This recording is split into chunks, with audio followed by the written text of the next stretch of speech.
그래서 이제는 그 테스트를 평가하는 것에 대해서 설명을 드리겠습니다. 설명을 드리기 앞서서 구글 폼으로 질문을 생각보다 많이 해주셨어요. 여기 있는 내용들 중에서 이제 뒤에서 설명드릴 내용들도 있고요.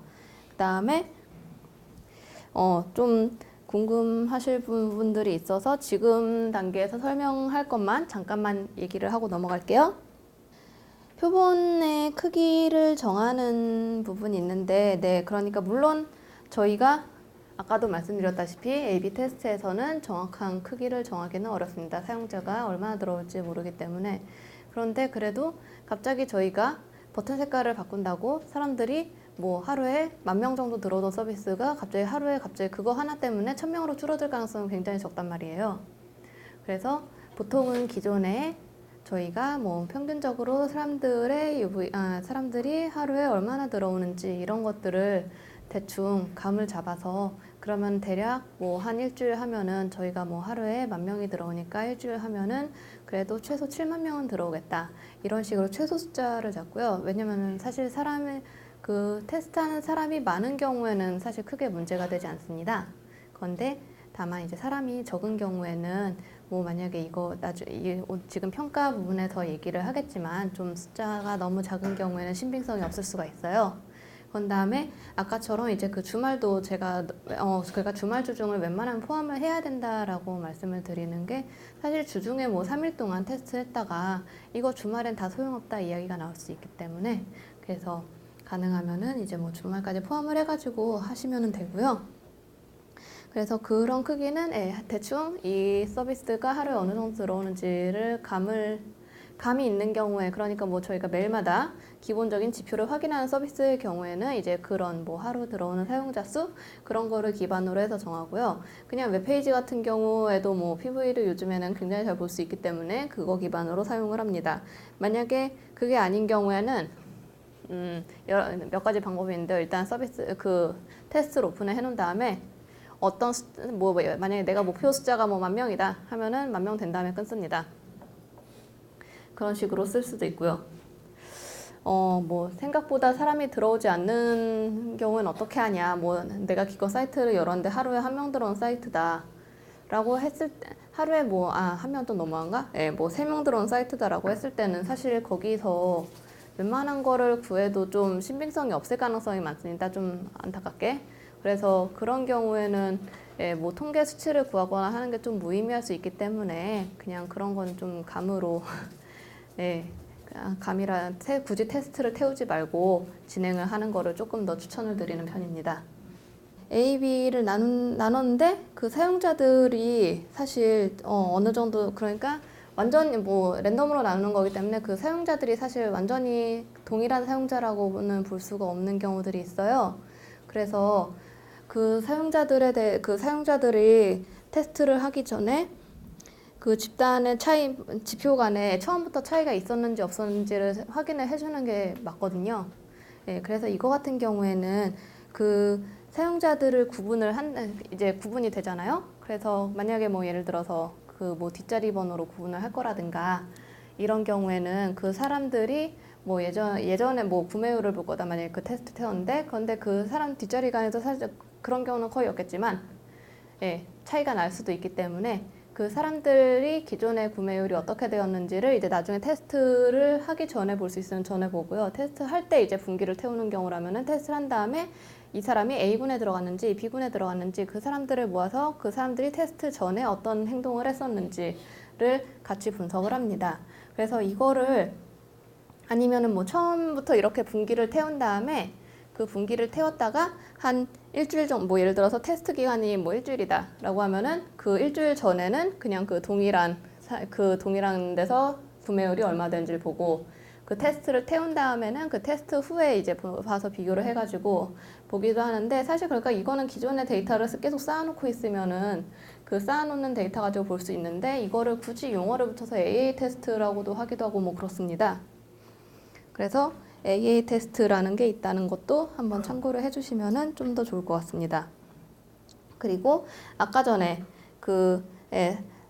37 시그널즈 하이라이즈 얘기하면서 말씀드렸던 책 제목은 아까 오픈 채팅방에도 적어놨듯이 리워크라는 책이 있고 리모트라는 책이 있습니다. 두 권이고요.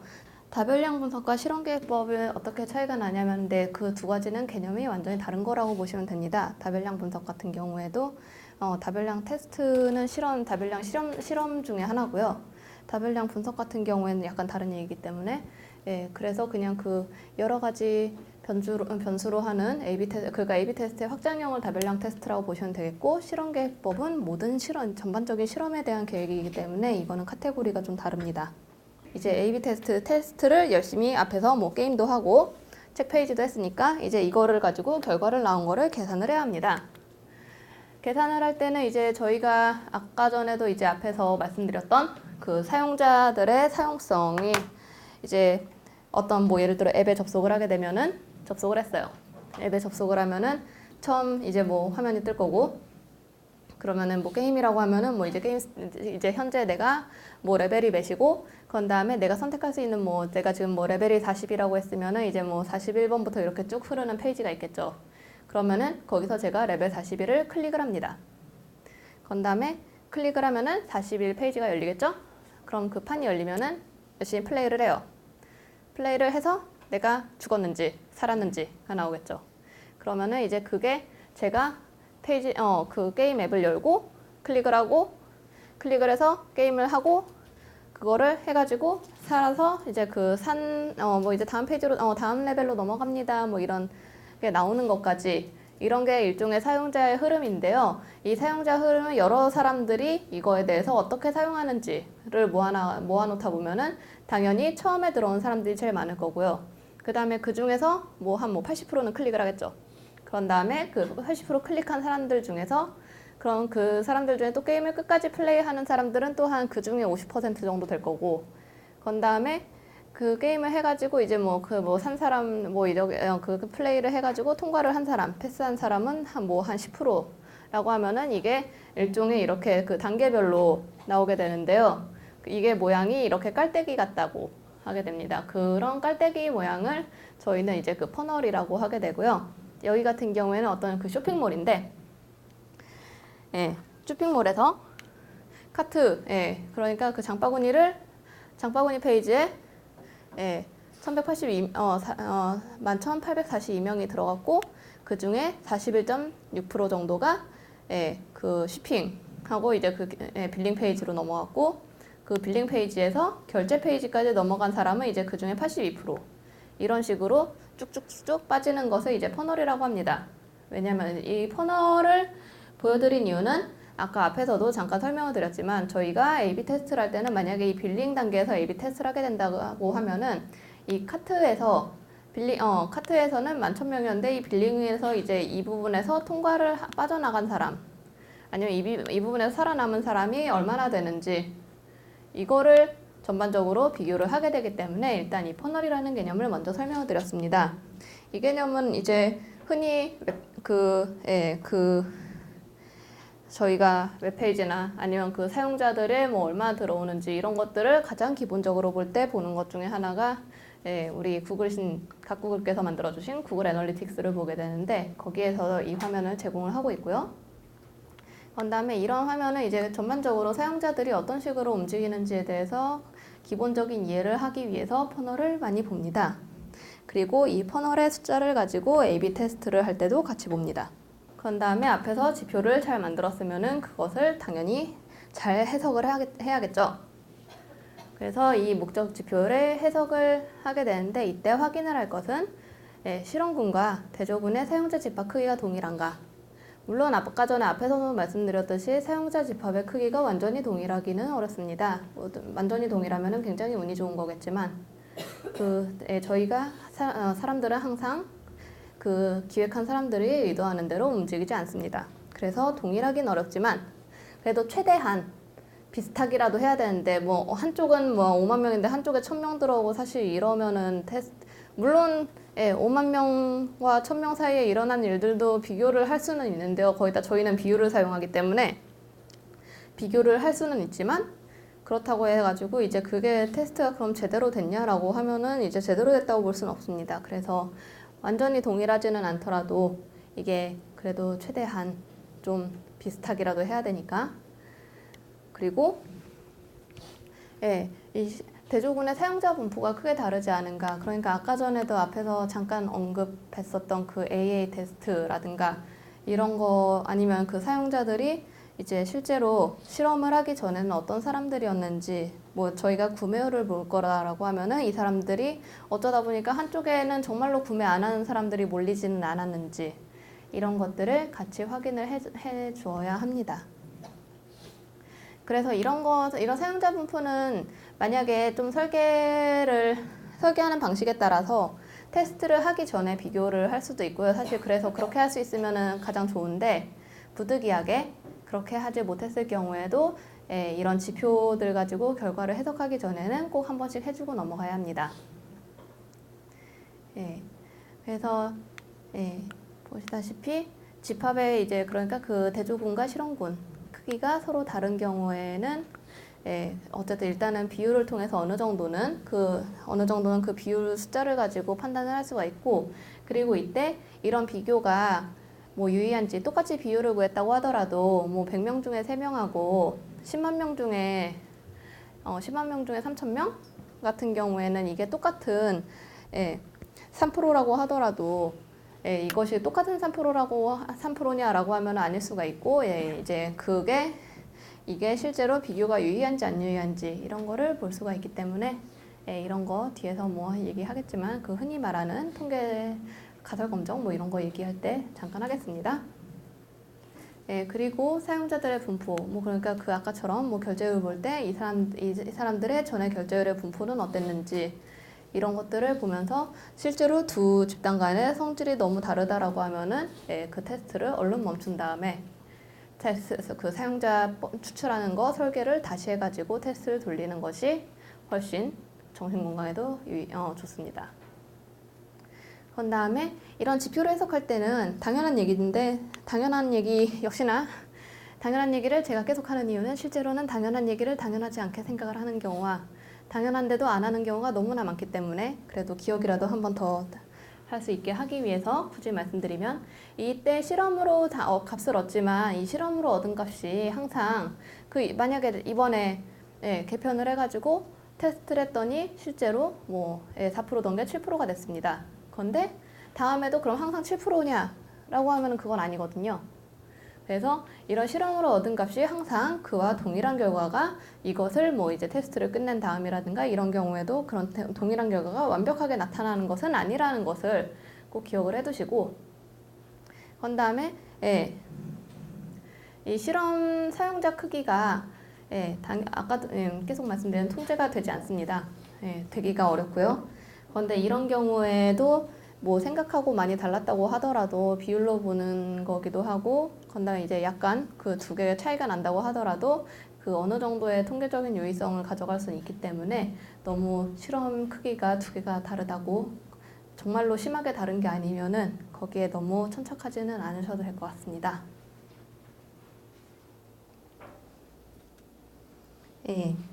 그래서 이제 저희가 분포를 보게 되는데, 사실 이런 분포라는 것이 어떤 분포 형태라든가 이런 게 실제로 실무에서 데이터를 보시면 아시겠지만, 사실 이런 분포들 중에서 실제로 쓸 수 있는 것은 정말 많지가 않습니다. 굉장히 안타까운 얘기지만, 그러다 보니까 사실 대부분의 통계들 같은 경우에는 통계에서 뭐 얘기를 하는 것들, 이런 것들 같은 경우에는 사실 아무데나 그냥 다 쓰면 되는 게 아니라, 그런 통계들 같은 경우에는 책 같은 것들을 찾아보면 당연히 그 기반에는 만약에 이 데이터들이 어떤 분포를 이룬다라고 할 때인 가정 하에서 그래서 뭐 이제 뭐 비교를 하고 테스트를 하고 뭐 어쩌고저쩌고 하는데, 사실 그런 분포를 따르는 경우가 많지가 않거든요. 그러다 보니까 그냥 아무데나 함수를 막 쓰다가 망하는 경우가 굉장히 많습니다. 그런데 그나마 그래서 이런 거 실험을 할 때도 아무 거에다가 실험을 막 한 다음에 그냥 아무 함수 막 쓰고 이러면은 굉장히 하나만 하는데 그냥 막 썼다고 그걸로 우기고, 이런 경우들이 굉장히 많이 발생을 하게 되는데, 그나마 테스트를 매우 간단하게 심플하게 만들면은 어쨌든 이런 분포를 사용을 할 수가 있습니다. 일단 이제 가장 많이 쓰이는 이항 분포, 바이노미얼 분포에 영어가 익숙하신 분들도 있을 수 있으니까 바이노미얼 분포, 바이노미얼 디스트리뷰션이라고 하고요. 예, 혹자는 이제 그 바이노미얼 디스트리뷰션 혹은 이제 베르노이 디스트리뷰션이라고도 하는데요. 예, 발음은 좀 안 좋지만, 예, 이항 분포 같은 경우에는 어떤 특정한 이벤트 X가 일어날 확률이 동일한 독립시행의 경우에 있어서, 그러면은 이거를 여러 번 했을 때 이 X가 어떤 나타내는 분포를 그리게 됩니다. 그래서 이거 같은 경우에 그 어떤 이벤트 뭐 그러니까 뭐 주사위 굴렸을 때 3이 나올 확률은 웬만한 뭐 바닥에다 뭐 그 한 면에다가 뭐 추를 달아놓지 않는 한은 보통은 6분의 1이라고 하죠.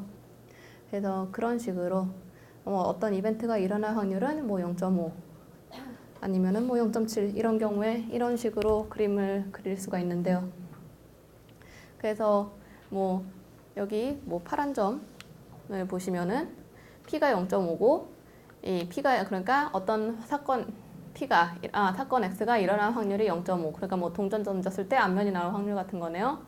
그런데 그런 거를 사실 한 번 했을 때는 앞면 뭐 0.5 나오거나 뒷면 0.5 나오거나 뭐 그게 너를 뛰는데 그리고 그게 사실 뭐 확률은 2분의 1이라고 하더라도 뭐가 나올지는 아무도 모르죠. 근데 그게 그런 거를 여러 번 시행을 하다 보면 여기는 그러니까 이제 그거를 20번 시행을 했다는 거예요. 그러면은 그때 뭐 앞면이 뭐 한 5번 나오면 확률은 뭐 얼마고 20번 시행했을 때는 10번 나올 확률이 이제 제일 높게 되죠. 이런 식으로 하다 보면은 이제 이게 확률만 꾸준하다라고 하면은 얘네를 여러 번 시행을 하게 되면은 이렇게 그 평균 값을 가운데로 해가지고 이런 식으로 종모양을 그리게 되는 분포가 생긴다는 것을 알 수 있습니다. 그래서 이게 복잡한 이벤트일 경우에는 이 P를 판단을 하기가 어려운데 단일 이벤트, 그러니까 뭐 버튼을 클릭을 한다거나 하는 이벤트 같은 경우에는 사실 저희가 생각보다는 이런 사건이 일어날 확률을 매저를 하기가 편해집니다. 그리고 이렇게 단순한 단일 이벤트 같은 경우에 이 P를 매저를 하면은 이게 보시다시피 종 모양이잖아요. 그리고 이 종 모양이 21대하고 41대를 보면은 이게 41대 종 모양이 이렇게 좀 더 견고하게 옆으로 잘 퍼지는 것을 알 수 있는데요. 이게 왠지 생긴 게 역시나 통계를 처음 배울 때, 확률 통계를 처음 배울 때 배우는 표준 정규 분포 노멀 디스트리뷰션하고도 꽤 비슷한 것을 알 수가 있습니다. 실제로 그래서 그게 비슷하다라는 걸 쓰이고요. 그래서 이게 어떤 단일 이벤트 같은 경우에는 그 이벤트가 그동안 이제 뭐 누적된 게 특히 있으면 발생할 확률이 동일하다고 볼 수 있고, 그 다음에 뭐 물론 사용자들의 행동이 독립적이진 않을 수도 있지만 기본적으로는 뭐 그러니까 뭐 내가 옆에 친구 쿡쿡쿡 찔러가지고 야 이거 들어가면은 재밌대 좀 해봐 뭐 이럴 수도 있기는 하지만 그거 꼭 파란색일 때 눌러야 돼 뭐 이런 얘기를 제가 뭐 해가지고 옆에 있는 사람이 누른다든가 이럴 가능성도 있기는 하지만 대부분의 사용자들은 웬만하면은 특히 이제 앱에서 활동하거나 하는 거는 매우 독립적이기 때문에 그래서 그 사용자 간의 독립성도 담보가 되었다고 하면은 이는 이제 이항 분포를 가지고 어느 정도 풀 수가 있습니다. 그래서 이런 통계적인 조건을 쓰기 위해서도 가능하면 테스트는 심플하고 간단하게 만드는 것이 좋습니다. 이런 이항 분포 각각의 테스트들이 이런 이항 분포를 따른다라는 것을 가정을 하고 저희가 이제 그 하이퍼세시스 테스팅이라고 하는 가설 검정을 쓸 건데요. 이런 거를 이제 이럴 때 써야지 저희가 열심히 통계를 배워봐야 실제로 아까처럼 뭐 그 분포도 잘 안 맞는다고 하고 쓸 데도 없는데 어디다 쓰냐라고 하면은 그래도 이런 데 쓰기 위해서 배우는 게 있습니다. 가설 검정, 특히 통계적 가설 검정이라고 하면은 이것은 가설이라고 하는 경우에는 이제 그 뜻이 약간 의미가 두 가지가 있는데요. 첫 번째 의미는 실제로 그 통계적 혹은 어떤 증명이 가능한 가설이 있고, 그런 어떤 문장이 있고, 하나는 그냥 그냥 막 찍는 문장들이 있습니다. 그러니까 뭐 아까처럼 뭐 이렇게 바꾸면 사용자들이 좋아할 거야. 이런 거.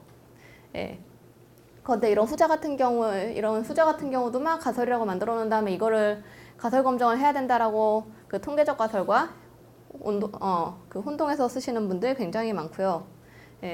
이런 거 실무에서 너무 많이 보게 되면 매우 괴로운데 이것이 현실이니 참고를 하시고 그러면 이제 데이터를 보는 사람들은 걔는 그렇게 말해봐야 데이터로 못 보기 때문에 그거를 최대한 그 통계와 데이터와 숫자로 볼 수 있도록 바꿔주는 것도 데이터를 보는 사람들이 할 일입니다. 어쨌든 그래서 이런 통계 저희가 보려는 가설은 아까 전에 말한 그 두 가지 의미 중에 첫 번째 가설과 논리로 그 통계와 논리로 볼 수 있는 그런 문장을 의미를 하고요. 그래서 이런 가설은 통계적으로 볼 수 있는 추측 그리고 가설을 검증한다는 것은 이것을 통계적으로 추측 그러니까 그냥 추측을 하는 게 아니라 역시나 통계와 데이터로 추정을 논리적으로 잘 추정을 하는 값이고요. 그래서 이것은 나중에 실제로도 이렇게 일어날 거다. 뭐 예를 들어서 저희가 회원이 100만 명인데 100만 명 다 대충 이런 식으로 행동할 거다라는 거에 대해서 뭐 일주일 동안 들어온 샘플 사용자들의 정보를 사용해서 이게 실제로도 그럴 것 같은지 아닌지를 추정을 하는 과정을 가설 검증이라고 합니다.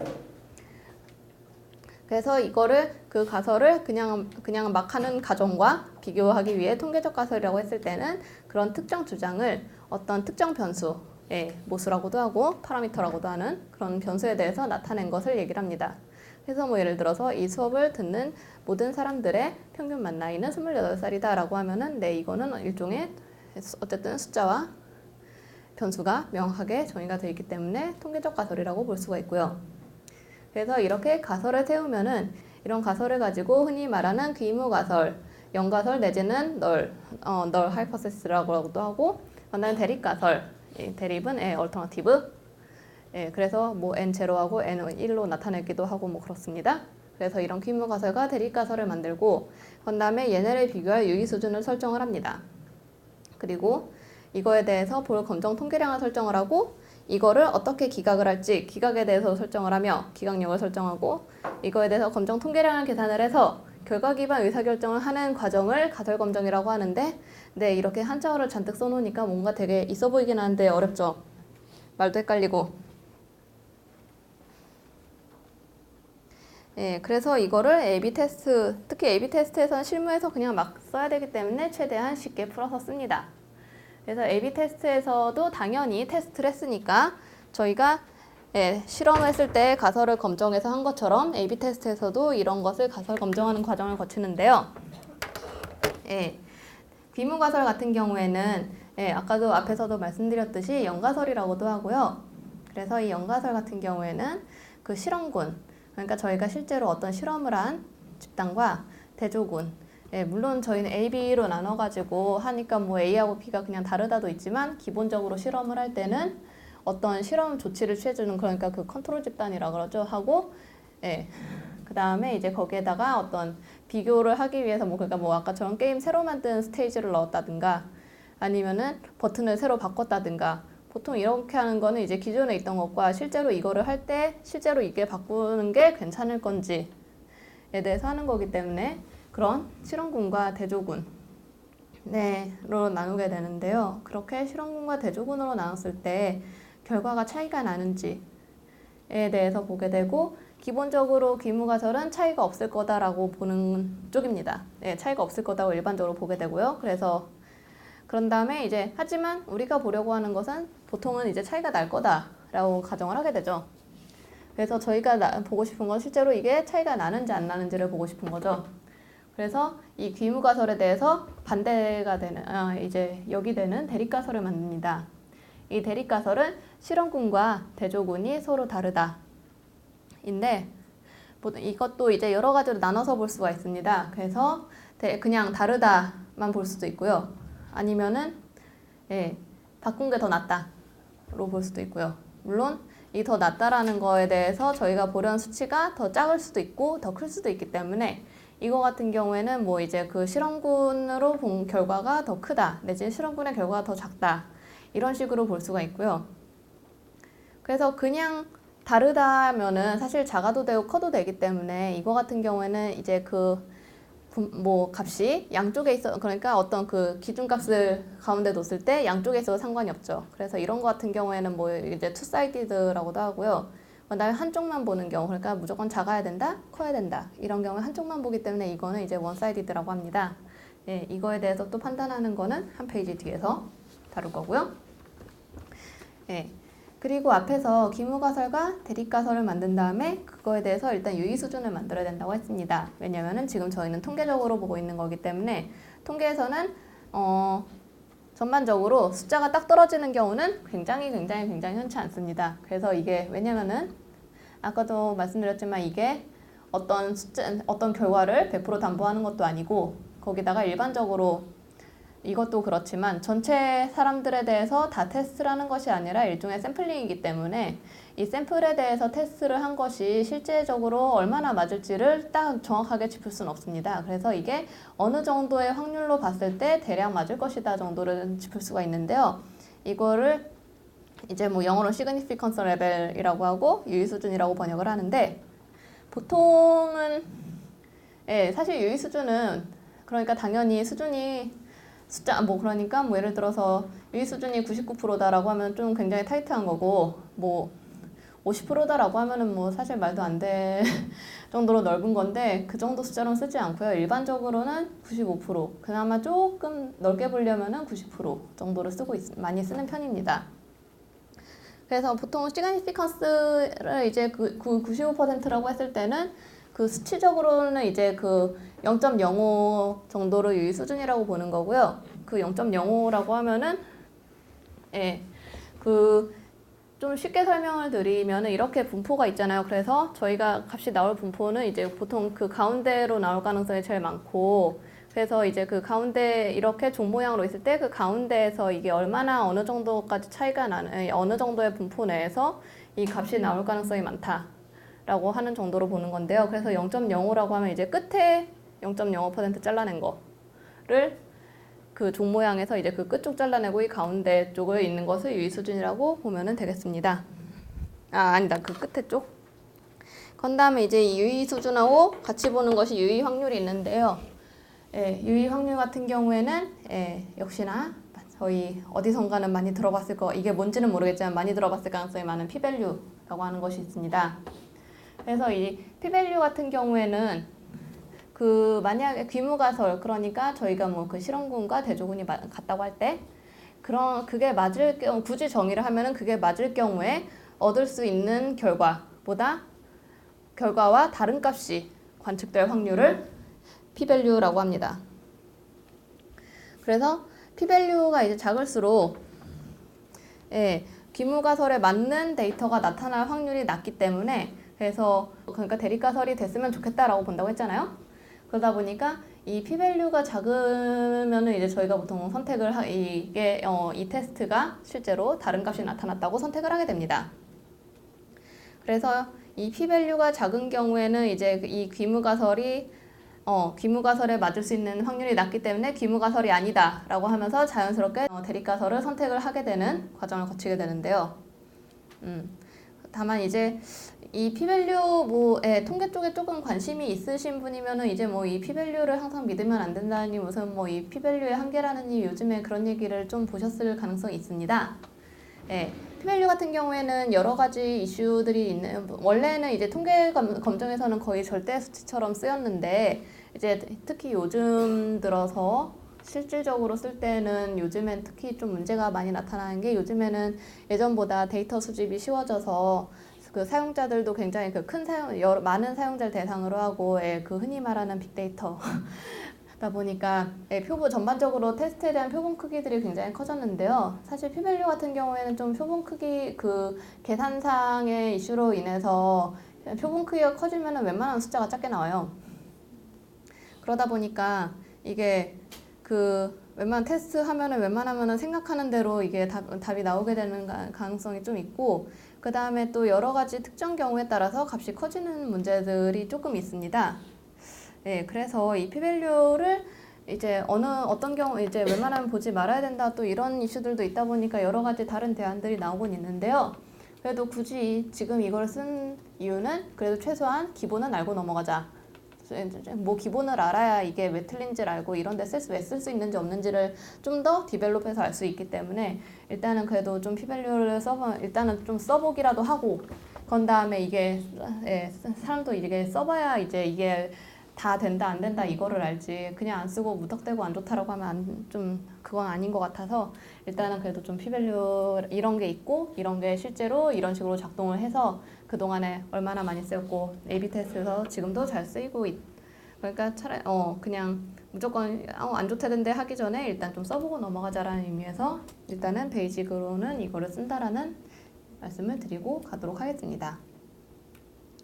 그래서 이 두 가지 이 95% 유의 수준에서 얘네를 봤을 때 이 P밸류가 어느 정도다. 그러니까 이거는 비무가설을 기각하고 대립가설을 쓴다 라는 거를 판단을 하는 식으로 갑니다. 그래서 이런 식으로 이루어지고요. 그래서 이제 결과값을 비교를 하게 되는데요. 이 결과값을 비교를 할 때 일단은 저희가 표본의 크기가 충분했는지를 봐야 합니다. 그 이항분포가 이제 수치가 어느 정도 커지면은 한글로 뭐라 그런지 까먹었다. 센트럴 리밋 시오렘이라는 이치에 의하여 이게 값이 충분히 크면은 그 정규 분포에 가깝게 된다라고 가정을 하고 쓸 수가 있습니다. 그리고 그 집단의 크기가 이제 어느 정도 커야 얘가 답이 나왔을 때도 이것이 통계적으로 유의성이 있는지를 계산을 하고 갈 수 있는데요. 뭐 저희가 많이 쓰는 것 중에서 뭐 통계를 냈을 때 얘가 뭐 샘플 숫자가 최소한 30개는 되어야 뭐 통계적 유의성이 있는지 뭐 이런 얘기를 하는데요. 사실 샘플 숫자 30개는 통용되기는 하지만 이거가 정의된 적은 없어요, 딱히. 제가 알기에는 없는 걸로 알고 있고요. 그래도 그냥 일반적으로 30 이상은 돼야, 뭐 n이 30 이상 돼야 된다는 걸 많이 쓰기도 하는데요. 그것도 그런데 이제 이런 이항분포에서는 또 쓰이는 황금률이라는 보통 황금률이라고 해요. 그런 일반적인 규칙이 있는데 왜냐하면 또 이 이항분포에서 아까는 P가 0.5인 굉장히 럭키한 운이 좋은 케이스였는데요. 뒤에 예제에서도 좀 보겠지만 실질적으로 저희가 실무에서 계산하게 될 때 아까 그 위키피디아 처음 페이지에서 봤을 때도 말씀드렸지만 클릭 레이트가 52%나 된다는 거는 정말 엄청 통제된 환경에서나 가능한 얘기고요. 뭐 특히 뭐 광고 CTR 뭐 이런 거 같은 경우에는 뭐 0.7, 뭐 0.01%막 이런 것들도 어마무지하게 많거든요. 그래서 그런 것들 가지고 그런데 사실 A/B 테스트 제일 많이 하는 데 중에 하나가 광고 쪽이고요. 그 온라인 광고 쪽에서 굉장히 많이 하는데 사실 그러다 보니까 그런 데서 이런 거 테스트할 때 정말 막 사람들은 막 진짜 막 페이지 뷰 막 10만 뷰 보여줘봐야 사람들 막 5명 클릭할까 막 이러는데 거기에서 30개 쓰면은 사실 뭐 30번 보여줬을 때 한 번도 안 누를 확률 엄청 많고요.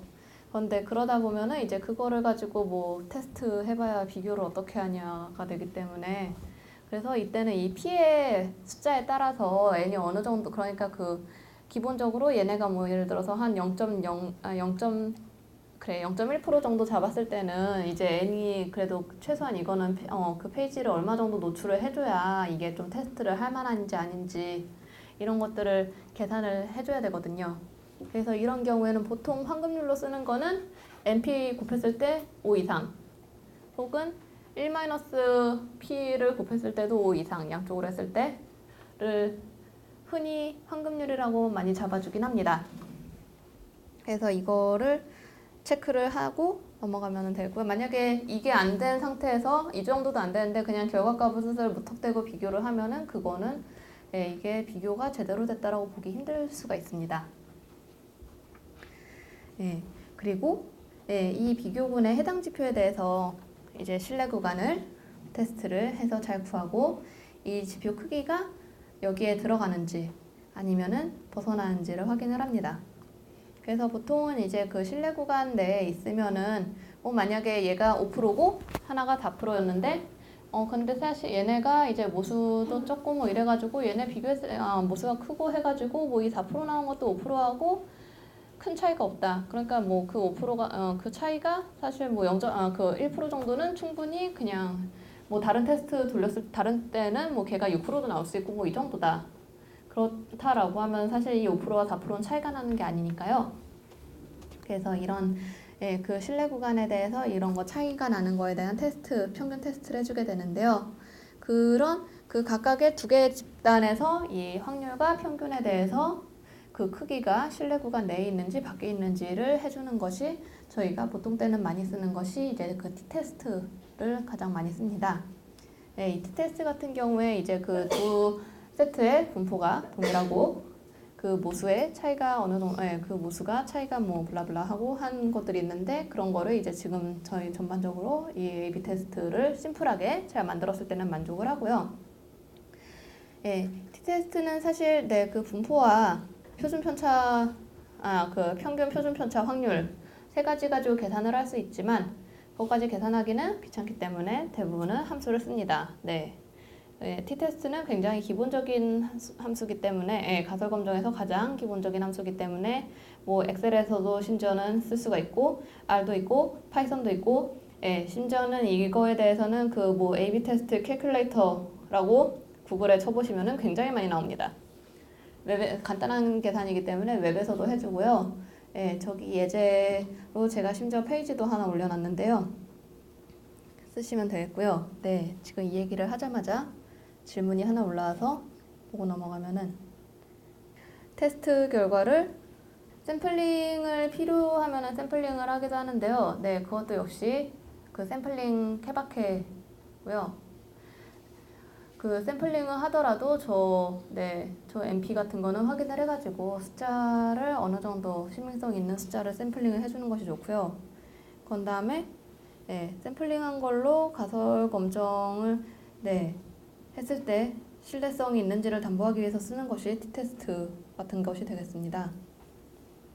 그리고 물론 이 t-테스트 말고도 이제 뭐 그 전체 확률로 테스트하는 뭐 이제 몇 가지 더 쓸 수 있는 게 그 윌콕스 테스트가 있고요. 그 다음에 그 분산 분석 관련해서 가지고 테스트가 있는데요. 그거의 함수명 같은 거는 제가 잘 기억이 안 나기 때문에 그런 것들에 대한 그런 테스트에 대해서도 한번 돌려보시고 그거에 대해서 실제로 그 시그니피컨스 레벨이라든가 이런 거를 보고 다 맞으면은 좀 더 가능성이 높아지겠죠.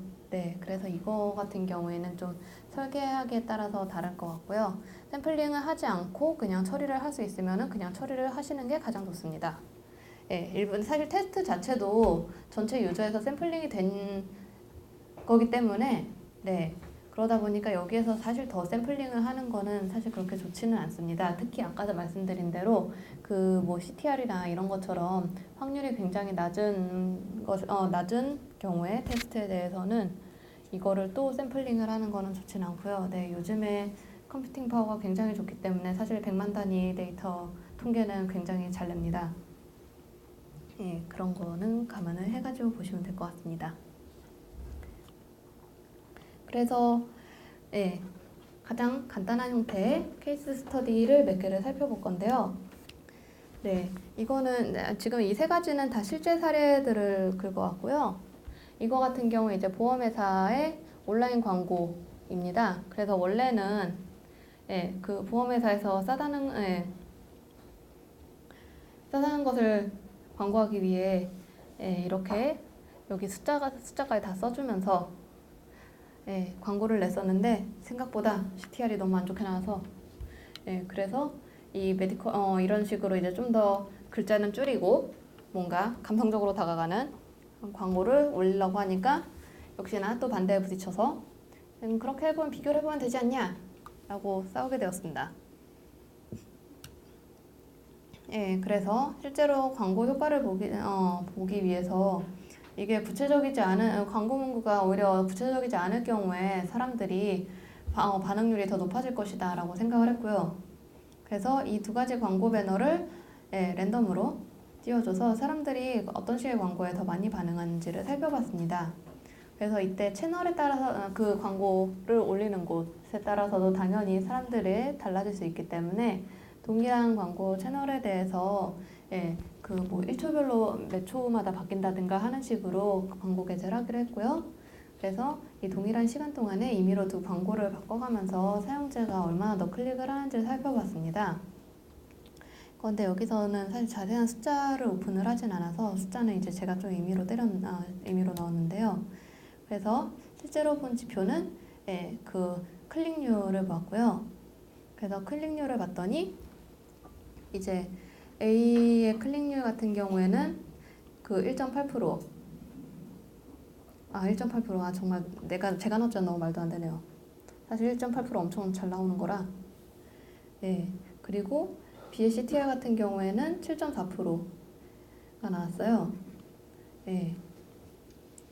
그래서 그때 이때 이제 A는 52만. 그러니까 이 임프레션은 보여지는 거고요. 그러니까 그게 얼마 노출이 됐는지 이때 52만이었고 이제 B가 512만 8천이라고 했을 때 그러면 CTR은 이제 이 노출된 거 대비 클릭 숫자 곱하기 100을 한 거거든요. 그래서 이렇게 했을 때 만약에 A가 1.8이 나왔고 B가 7.4가 나왔다 라고 하면은 이 사람들 같은 이게 얼마나 차이가 나는지를 봤을 때 지금은 간단하게 보기 쉽게 하기 위해서 아까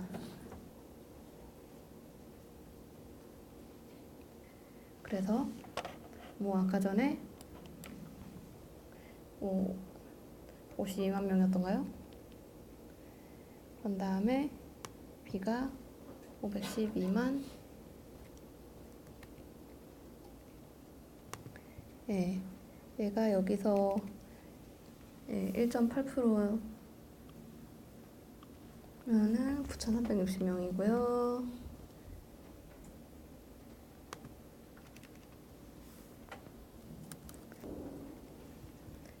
예, 그러면은 여기는 지금 반올림 해가지고 이렇게 나오는데요. 그러면 여기 1.8%고 여기가 이제 7.4% 정도 되는데 그래서 이렇게 하면은 B가 312% 더 나왔다고 나오죠. 그런 다음에 이게 100% 서튼이라고 그러면은 이거는 이제 그 신뢰 구간 0.01 언더 그러니까 99.99%일 때 이제 이 구간에 대해서 statistically significant 하다고 나오는 거고요. 물론 저희가 지금은 이렇게 그냥 전체 며칠 동안 돌렸더니 그냥 토탈 임프레션 대비 토탈 클릭으로 했을 때 이 정도 숫자가 나왔다 라고 하는 거지만 아까도 말씀드렸지만 이거를 이제 일별 CTR을 따로 본다든가 하는 경우를 좀 더 추천을 드립니다. 다른 것들도 이런 거하고 이제 비슷하게 볼 수 있는데요. 그래서 이런 경우에는 이제 B가 확실히 아까보다 낫다라고 판단을 하고 이제 광고를 실제로 잘 바꿨더니 실제로도 거의 400% 이상 효과가 있었다고 그쪽에서 그 사이트에서 A/B 테스트 한 것을 이제 무슨 데이터 컨퍼런스 같은 데서 발표를 하면서 자랑을 했습니다. 이 온라인 여기는 이제 그 IT 쪽 온라인 교육 사이트인데요. 여기 같은 경우에도 원래는 이제 그 사이트에다가 우리 회사가 이제 온라인 교육을 어떻게 하고 있고 뭐 회사 소개도 하고 이랬는데 그냥 실제로 우리 그 회사에서 인기 많은 수업을 이제 초기 화면에다가 이렇게 띄워버리면 어떨까 라고 나와서 실제로 그렇게 해보았습니다. 그런데 바로 바꾸기 뭐하니까 역시나 테스트를 했는데 이건 당연히 사용자가 더 유저 인게이지먼트라고 하는데 보통 그런 유저 인게이지먼트를 올리기 위해서 이런 테스트를 하게 되었고요. 그 다음에 실제로 가설로 봤을 때는 이제 그래서 실제로 가장 잘 팔리는 교육 프로그램을 구체적으로 확인하게 되면 사용자들의 반응도가 더 높아질 것이다 라고 봤고요. 그래서 이거를 이제 A/B 테스트를 할 때는 당연히 뭐 그 두 개 페이지를 가지고 사용자들에게 임의로 노출을 하는 걸로 했고요. 이것도 역시 홈페이지 노출이고 이거는 초기 화면이기 때문에 사용자별로 볼 수는 없고 이것도 그냥 인게이지먼트를 볼 때 여러 가지가 있겠지만 클릭 레이트로 보면은 가장 편했습니다. 그래서 이거를 노출한 기간은 20일. 왜 21일로 안 하고 20일로 했는지는 저도 잘 모르겠습니다. 그래서 실제로 이것을 클릭 레이트를 봤을 때 그래서 전체 그 페이지 뷰 대비 클릭 횟수 곱하기 100을 해가지고 봤고요. 했더니 원래 이제 1.2%였다가 1.7%로 늘었어요. 그런데 이때 그래서 0.5% 실질적으로 차이는 0.5% 정도 났고 A가 50만 뷰 정도 되었고 이제 B가 그것보다 약간 적은 뷰 숫자가 되었는데 네. 이거 같은 경우에도 실제로 뭐 계산을 해보시면 알겠지만 99% 정도 차이가 나고요.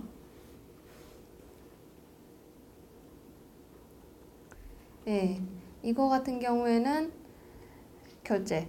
실제로 쇼핑몰에서 유럽의 어떤 쇼핑몰에서 결제를 하게 되는데요.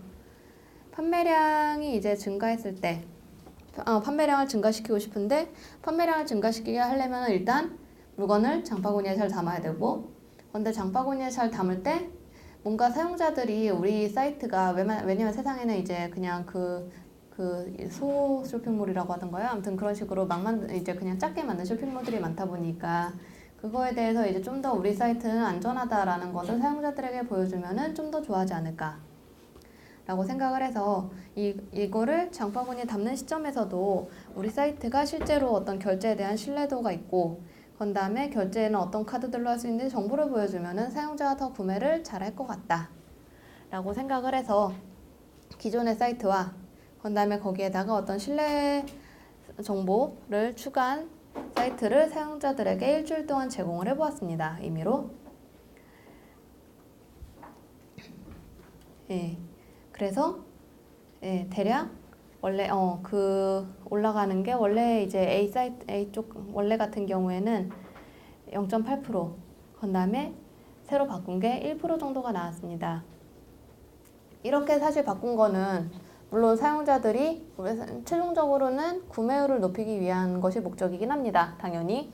그런데 어쨌든 직관적으로 취해준 것은 그 사용자가 이것을 장바구니에 넣는 사이트에다가 이런 걸 지원해준 거기 때문에 그 구매율까지 도달하기 전에 사용자가 실제로 상품을 카트에 넣어서 그 카트에 넣은 거를 결제를 하는 부분까지 가는 거기 때문에 일단은 그 상품을 카트에 넣는 거기다가 그 버튼 바로 밑에다가 액션을 취해준 것이기 때문에 좀 더 이제 직관적인 지표를 찾기 위해서 클릭을 한 유저별로 지표를 찾게 되었고요. 그래서 예, 이 사이트에 들어온 사용자 중에서 장바구니 버튼을 클릭한 사용자 비율을 구한 것이 0.8%였습니다.